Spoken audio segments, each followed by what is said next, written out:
cours, c'était compliqué. J'avais des mecs assez solides dès le début. Et voilà, je savais que la journée allait être difficile.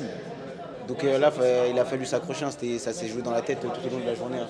Parce que j'avais pas forcément les sensations, j'étais pas forcément en forme olympique, on va dire. Donc c'est vraiment avec les tripes que j'ai été la chercher celle-là. Franchement, les golden qui durent, le laser que je prends sur le quart, il est solide, ça s'est joué à rien. Il gagne 3 Shido à 2. Mais j'ai dépensé vraiment beaucoup d'énergie sur ce combat. Et on me rappelle pour la finale de repêche, vraiment pas longtemps avant, 10 minutes après quoi. Donc j'étais lessivé, j'ai réussi quand même à aller chercher cette victoire. Donc voilà, cette médaille, elle fait plaisir. Elle fait plaisir et ça me lance, ça me met sur une bonne lancée pour les mondes. Sincèrement, même moi, quand je suis monté, je me suis dit comment je vais faire. Genre vraiment, je suis arrivé, j'étais lessivé, j'ai pas eu le temps de récupérer. Je suis monté, je me suis dit bon, je vais essayer de faire tenir jusqu'au Golden. Après, au Golden, il me suffit de mettre un truc et voilà. Donc je l'ai fait, j'ai suivi ma tactique. Et il a réussi à me faire monter de Shido, c'est un Italien, donc lui, c'est sa spécialité. Je savais qu'il allait faire ça. Je me suis dit, bon, j'ai pas paniqué à Dushido et j'ai réussi à le faire tomber. Donc, Sur la place de droit, tu juges ton action, comment il se passe quoi dans ta tête là? franchement, il m'a battu à Tbilissi il y a quelques semaines là. Et j'y ai pensé. J'y ai pensé tout le combat. Parce que c'était un combat dur, pareil, le Golden il a duré longtemps. Mais l'autre fois c'est moi qui ai craqué. Donc il m'a battu.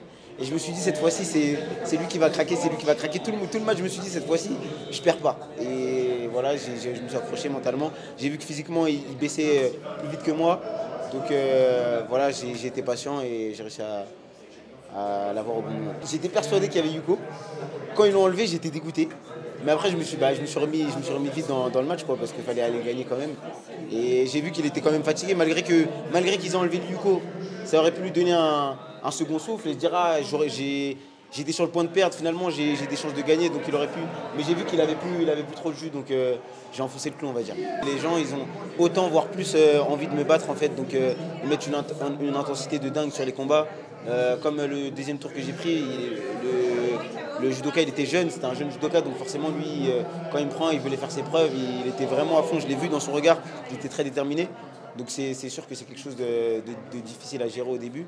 Donc j'ai vraiment dû m'accrocher vraiment mentalement pour tenir cette journée, comme tu l'as dit, le fait que je sois champion olympique, vice-champion olympique. Ici, ça n'a pas d'importance en réalité sur le tatami, il n'y a que deux humains en vrai. Moi, ça fait longtemps que j'ai tourné la page. Hein. J'ai fait Autriche et Tbilissi, c'était déjà bon. Hein. C'est ça, c'est difficile. Hein. Pour beaucoup de gens qui ont fait médaille au jeu, ça a été très difficile à reprendre. Et ouais, moi, je l'ai ressenti. J'ai fait ce qu'il fallait pour arriver en forme sur les Europes. J'ai fait des compétitions de préparation, j'ai fait les grands slams. Sur le premier grand slam, ça allait pas du tout, j'étais pas du tout en forme. Sur le deuxième, j'ai senti déjà une amélioration. Et aux Europes, je m'étais dit que ouais, je serais prêt. Je voulais chercher l'or, je ne l'ai pas eu. Voilà. Maintenant, une Olympiade, c'est sur 4 ans, donc j'aurai d'autres occasions d'avoir l'or, je ne m'inquiète pas pour ça.